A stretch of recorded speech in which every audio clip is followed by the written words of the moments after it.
Beberapa waktu yang lalu, Jaksa Agung mengatakan bahwasannya hukuman terberat bagi para pelaku korupsi Pertamina adalah hukuman mati. Pak, ingat ya Pak, kata-kata Bapak dicatat malaikat.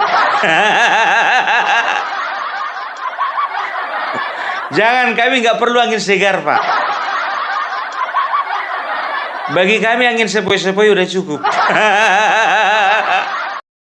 Bahan bakar yang dihasilkan oleh Pertamina yang sekarang beredar di masyarakat adalah yang betul-betul sesuai dengan standarisasi spesifikasi yang dipunyai oleh Pertamina, dan untuk itu tentunya mengharapkan pada masyarakat untuk jangan ragu lagi menggunakan bahan bakar milik Pertamina.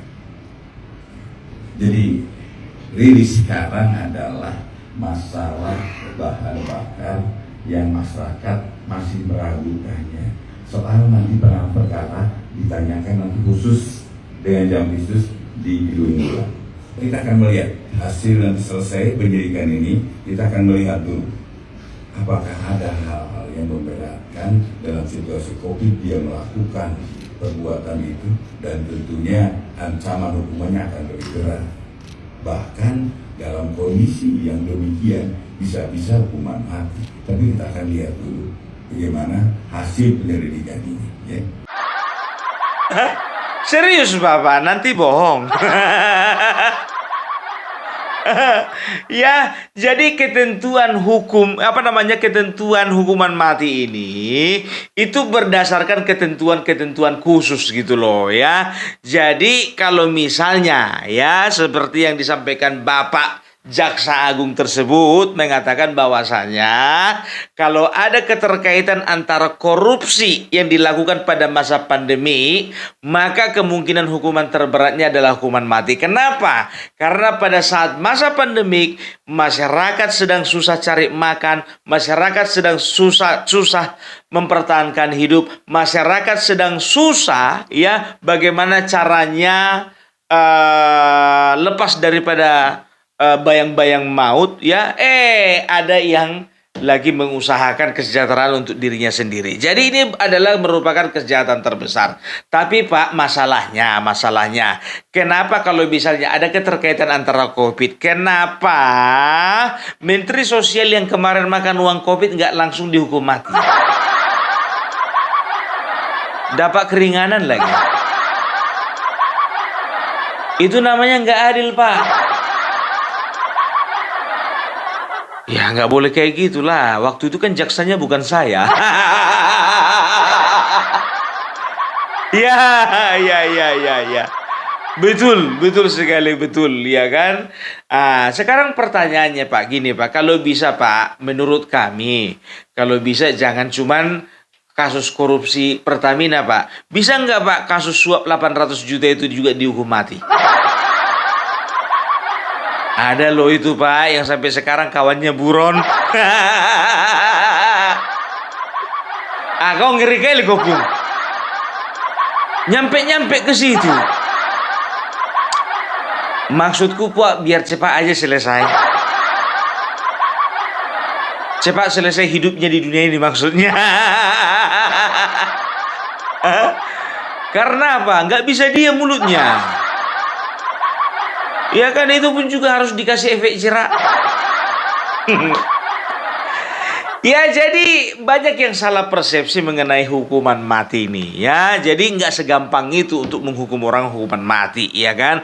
Walaupun misalnya katakanlah kasus korupsinya seperti apa, besarannya seperti apa. Apa cuma kasus korupsi aja yang bisa dihukuman mati? Bukan. Jadi ada beberapa tindak kejahatan yang bisa dijatuhi hukuman mati. Yang pertama, pembunuhan berencana ya. Yang kedua, kasus narkoba. Yang ketiga, pengedaran obat-obat terlarang. Baru setelah itu yang keempat, terorisme. Yang kelima, membunuh kepala negara. Yang keenam, membunuh kepala negara sahabat. Yang ketujuh, membantu negara lain menyerang negara sendiri ya, atau berkhianat. Jadi itu yang masuk kriteria di dalam hukuman mati. Ya, nah jadi sesuai dengan pasal 100 KUHP nomor 1, 2, 3, 4, 5, 6 tahun 2023, maha undang-undang.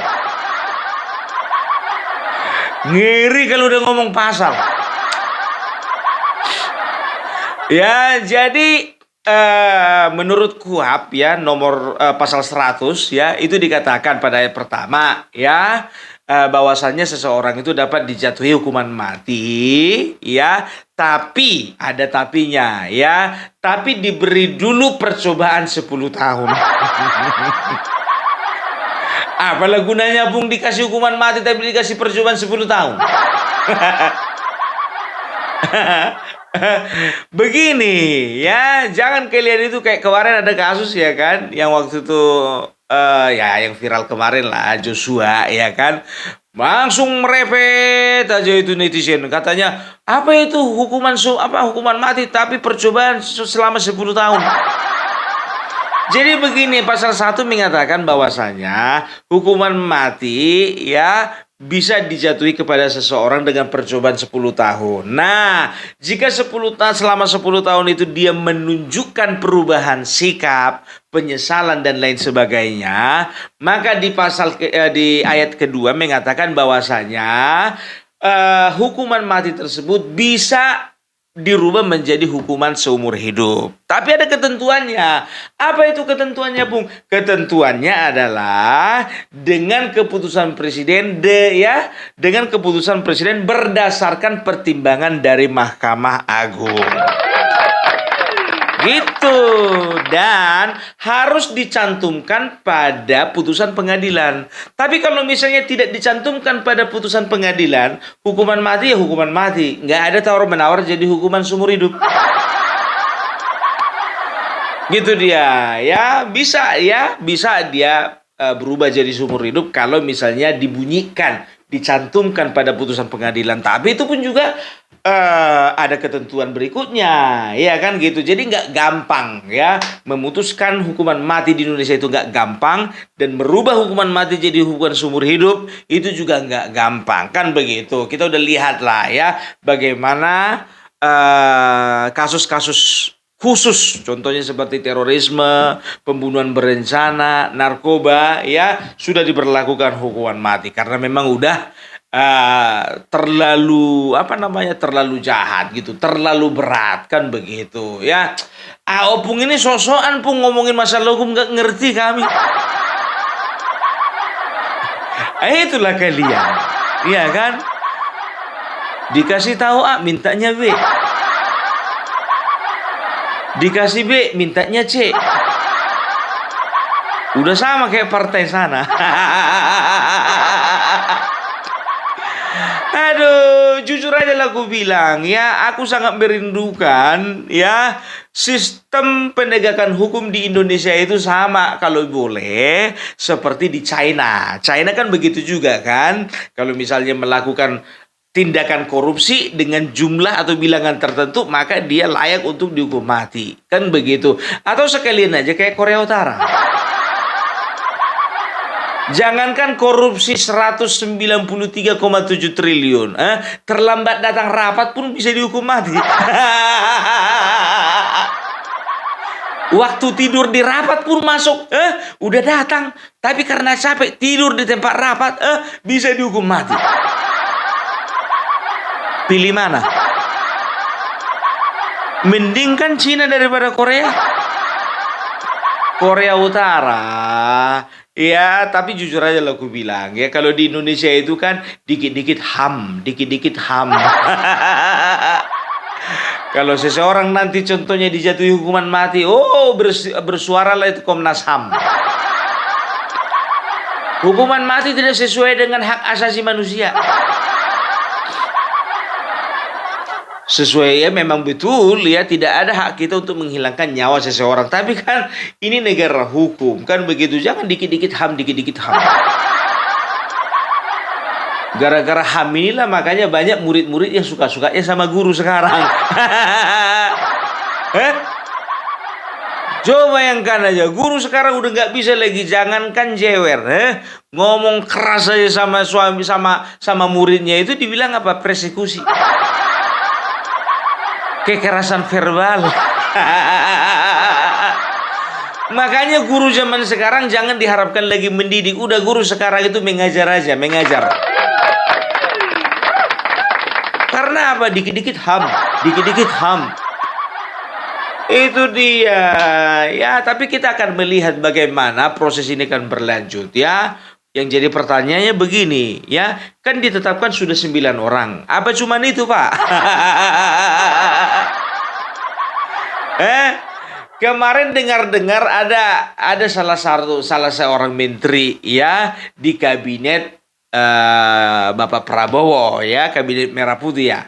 Ya, di kabinet Bapak Prabowo salah satu menterinya, aku nggak perlu sebutkan namanya, inisialnya aja, Erick Thohir. Pung itu bukan inisial, nama lengkap itu. Katanya ada tersangkut paut ya. Beliau itu mendapatkan katanya setoran sebanyak 50 miliar ya. Setelah itu juga Kapolda Jakarta ya, Kapolda Metro Jaya juga katanya dapat sekitar 25 miliar. Tapi sampai sekarang belum ada konfirmasi, belum ada klarifikasi apakah benar-benar berita itu bisa dipertanggungjawabkan atau tidak. Tapi Kejaksaan Agung ya pada saat beberapa waktu yang lalu mengatakan bahwasanya tidak pernah merilis info ya, mengatakan bahwasanya Erick Thohir, Boy Thohir dan juga Kapolda Metro Jaya mendapatkan setoran ya.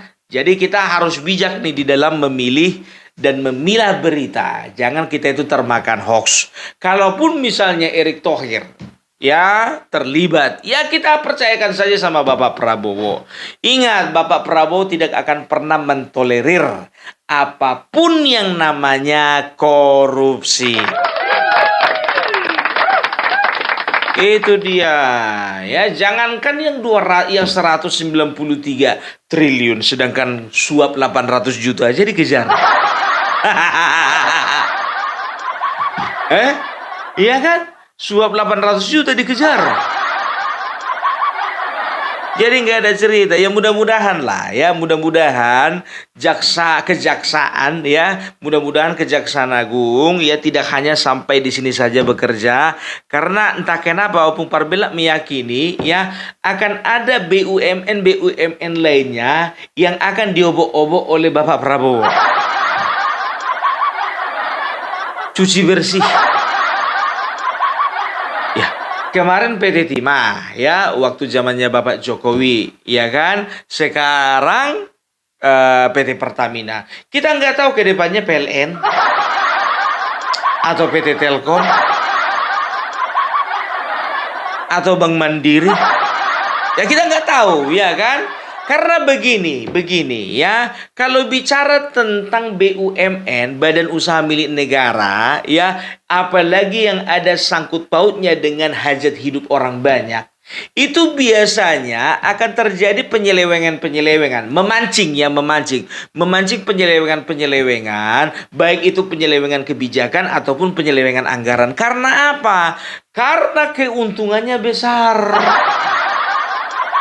Bayangkan Pertamina ya, berapa ratus triliun dalam 1 tahun laba bersihnya saja ya. Begitu juga Telkom, semua orang rata-rata pakai jaringan Telkom ya. Setelah itu PLN rata-rata semua pakai listrik ya. Setelah itu Main ID itu Mining Industry Indonesia ya. Pertambangan semuanya juga pakai bahan baku yang ada di tengah-tengah masyarakat itu dari bahan tambang ya.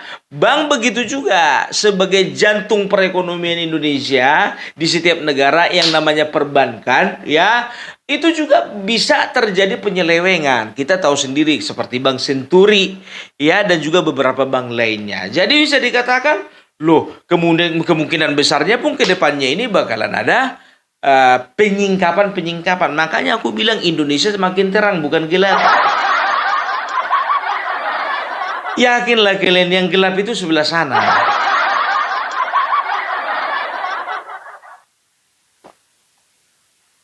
Percaya aja lah sama pemerintah. Sekarang begini, Ya, kemarin ya, waktu